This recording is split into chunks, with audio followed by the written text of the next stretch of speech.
letters, and could we have our law clerk do this, at least a rough draft, and I'll help revise it. Give them an alternative, an idea as to a better path, rather than just saying, well, I can't do it, I'm too busy. Because then they think, oh, what do I do? They don't know what to do.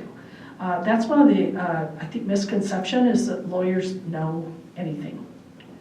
They're really not sure what to do either, as much as you are. They get together and talk about things because they don't know what to do on their own. So don't just complain, give them alternative, be honest about what you can and can't do. If they're going to bury you with work, that may not be the job for you. If they won't work with you to find other alternatives and be reasonable about the workload, and it is making you crazy, you've got so much stress, your blood pressure's going up, you go home every night and cry or go to bed, pull the covers over your head, look for another job. Because if they won't work with you, they're probably never going to change. They're not going to be reasonable. And that's a job you might have to abandon. That may not be. Maybe they need a 19-year-old that they can just run into the ground, rather than somebody who will push back and say, no, you can't do that to me. You can't give me that much work. So when you are talking to your coworkers or your boss, have any of you been feeling, oh my gosh, this happened to me so many times, maybe because I'm a woman, I don't know, that's sexist, maybe I shouldn't say that, but I'm talking to my boss, we're talking about something emotional, and I feel the tears starting in my eyes, like when a student says something that's not true about me, and my boss is saying, hey, our student said this thing about you. It's so upsetting to me that I feel tears start. Do you want to cry on the job? What do? Well, it's better to walk away, in that situation. If you're trying to communicate and you get so emotional where you might lose it, walk away and say, I just need a couple minutes, put yourself back together and come back, because you can't take that back when you kind of fall apart like that. I did that once when I first started teaching in my boss's office, and fortunately I've changed bosses since then, but every time I see that woman in the hall, I think, oh, I cried in front of that lady. It's so embarrassing, and I wish I hadn't. So I probably should have stepped out of the office. I just need a minute. I could have walked around for 2 minutes and come back and been in better control. So when you're communicating, if you feel like you're going to lose it, don't. Walk away, because you can't take that back, and now they'll see you as somebody who's, what? Weak, emotional, you need meds because you cried. Men don't think that's normal to cry. And if, I don't know, some of you might be like me, the tears are just like right below the surface all the time. You just say something to me or let me think about something, I'll cry. You like that? I cry picking cards out in Walmart. Reading the Mother's Day cards. Oh, this is a good one. I cry at everything. All right, so communicate effectively and at least keep a front up of control and strength, even though you feel weak and weepy inside. All right, give yourself a break. No one's perfect. This is a perfectionism. Don't be hard on yourself. Allow yourself to be human and to just do the best you can. And I know if you're a type A personality, you're thinking, no, that doesn't apply to me. I can't just do the best I can. It has to be done right. But really, we have to cut ourselves slack. We have to be okay with something that is done the best we can, rather than perfect. Otherwise, I tell my students this, you're going to revise things and revise them and revise them until the deadline for it passes, because you couldn't get it out the door because you had to make it perfect. So we also have to balance that attention to detail, which we hammer into our paralegals, right? You always hear, you have to pay attention to details. But that doesn't mean you have to pay attention to details until the deadline passes. You've still got to be efficient at what you do. So, give yourself a pass, pat yourself on the back, those positive affirmations we made fun of on Saturday Night Live. I'm good enough, I'm a good person. Give those to yourself. Don't be hard on yourself. We, as women, we are really hard on ourselves, right? Oh, I worked an 8-hour day and I don't have a hot pot roast on the table tonight for my family. How could you? Yeah. How about hilarious to me my grandson taught me this, like when somebody's at him going, this isn't good enough for whatever, you know, just trying. He says, I was trying my personal best. There you go. What do you say in response to that? That's good enough. So like, That's right. just tell yourself that. It's my personal best. I mean. Yeah. And you have to be good with that. You know the border when you cross over to insanity, so stay away from that border. All right, and we know this when we hear it all the time, take care of our bodies, but it's so important. We have sedentary jobs, do we not? Do any of you as a paralegal run around like on TV? Oh my gosh, you get kidnapped and tied to chairs in basements, and the murderer comes with a knife, and the district attorney comes in with a gun and saves you. Is that happening for any of you? I told him, you're going to sit at a desk and type pretty much. Take instruction and do awesome things, but it's a sedentary job. So we have to be super aware of our bodies. And that means exercise, the E word. It's a nasty word, I know. We have to do it. That reduces stress. And you know what? It releases the same endorphins as crack into your brain. Do you want some crack without doing something illegal? Get some exercise. It'll make you feel good. We also have to eat healthy. It's easy to live on fast food when you're in a hurry. Give up exercising, go without sleep because we've got a trial coming up and it's only a month. I can give up all that while I get my trial ready to go. Everybody's stressed, but you'll do better if you don't. Schedule time to exercise, eat a healthy diet, and get the proper amount of sleep. Those 3 things. How many of you get 8 hours a night of sleep? 3. That is my experience. How many of you do about 5 or 6?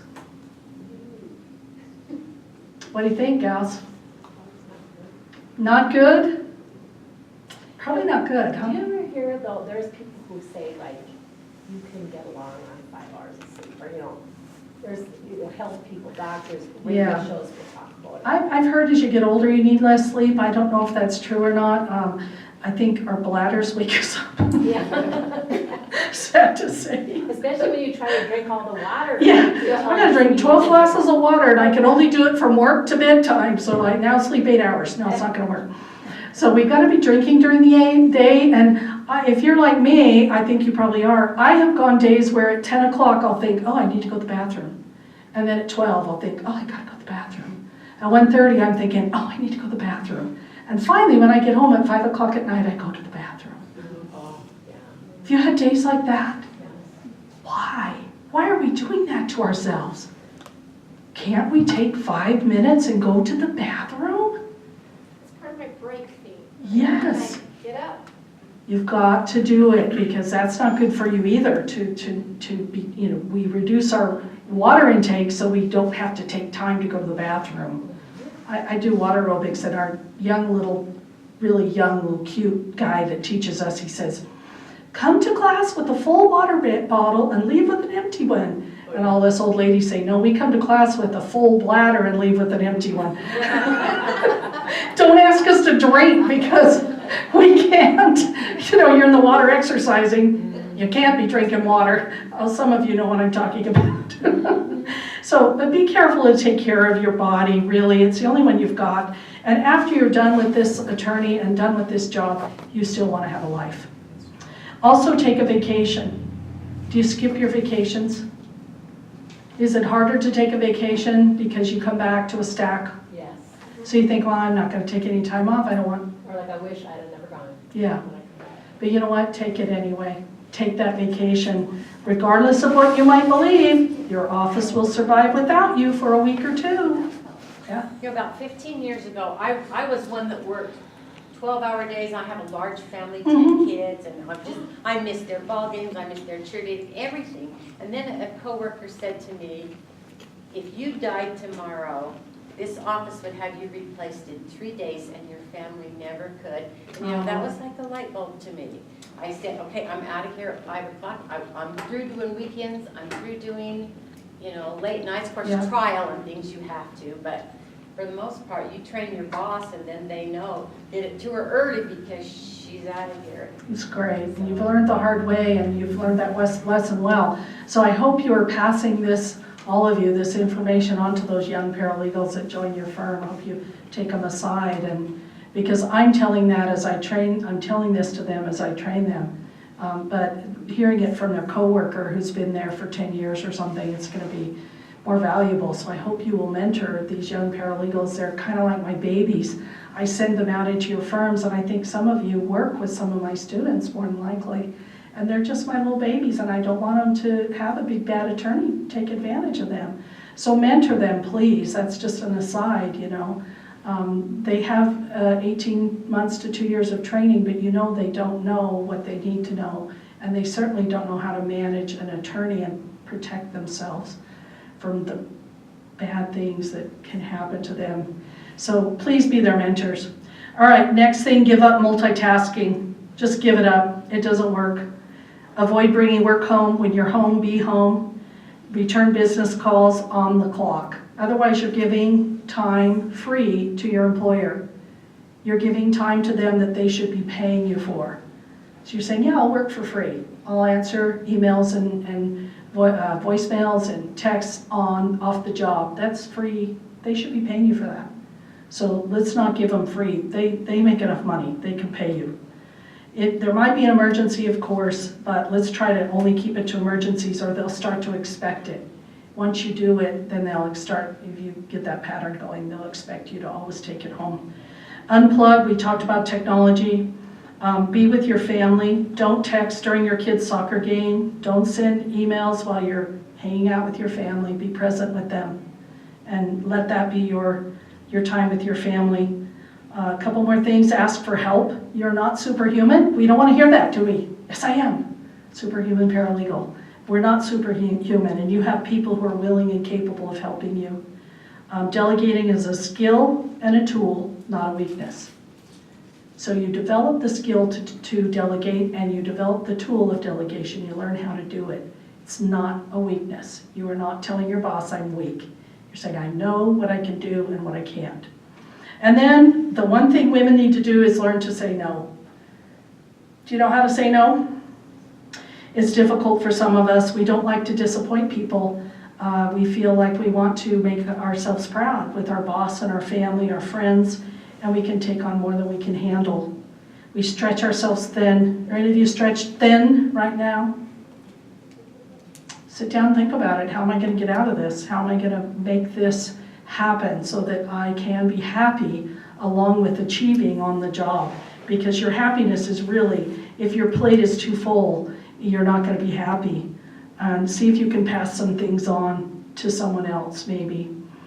And I have a handout for you of some of these ideas, just so you can, I don't know, hang it up on your cubby and remind yourself to see if you're doing these things and not letting, Krista, will you pass these out real quick for me?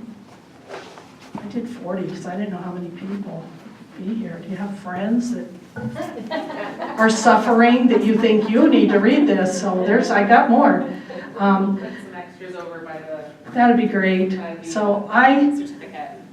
I hope that at least just taking a couple minutes today to think about this will help you assess your own situation and see if there's some way you could be happier. Because that's our goal in life, isn't it?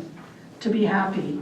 And we don't need to sacrifice ourselves. Here, you can just have the whole stack, Crystal. There you go. Even the wrinkled one on top that was in my briefcase. That's our goal, is to be happy. We are here to help our attorneys and make the firm successful, but your happiness is up to you.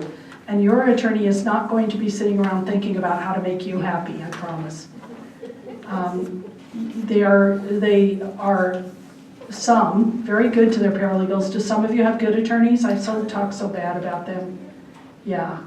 And some are great. But, you know, if we have the personality that lets ourselves kind of be taken advantage of, we have to really protect ourselves. And if we have an attorney that will take advantage, that's a bad combination, isn't it? So we've got to think about how to make ourselves happy and how to make sure our lives are worth living, because that is our responsibility. We have so many people depending on us. If we don't take care of ourselves, we can't take care of anyone else. So I hope you'll think about that, and you know, just have a good life and be great paralegals. You have a wonderful profession. I'm an attorney, but I wish I was a paralegal. So good for you. So that's it. Thanks.